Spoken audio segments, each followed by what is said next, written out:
আজ অলমোস্ট ২.৫ বছর পর বাড়ি ফিরছি। কাজের প্রেশার এত বেড়েছে ইদানিং যে আজকাল পুজোতেও আর বাড়িতে আসা হয় না। ৩০ বছর আগে ইঞ্জিনিয়ারিং পাশ করে দুবাইয়ের যে কোম্পানিটায় জয়েন করেছিলাম, আজ সেই কোম্পানিটারই আমি ওয়ান অফ দ্য ডিরেক্টরস।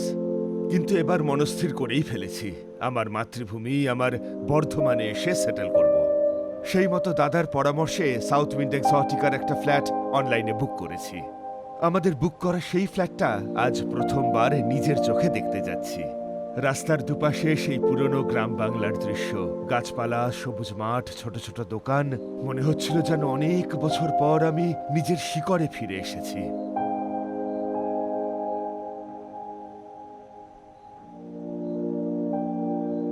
অবশেষে পৌঁছলাম সাউথ উইন্ড এক্সোটিকা। মডেল ফ্ল্যাটের দরজাটা খুলতেই আমার চোখ যেন বিশ্বাস করতে পারছিল না।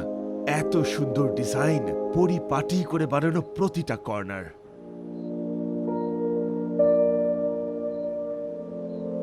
বড় বড় জানলাগুলো দিয়ে দেখা যাচ্ছে সবুজ নেচার, খোলামেলা স্পেস।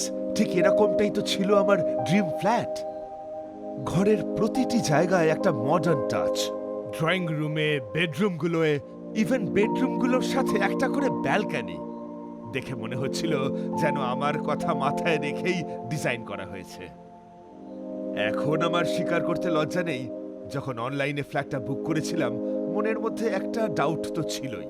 স্ক্রিনে যা দেখছি বাস্তবেও সেরকমটাই হবে তো?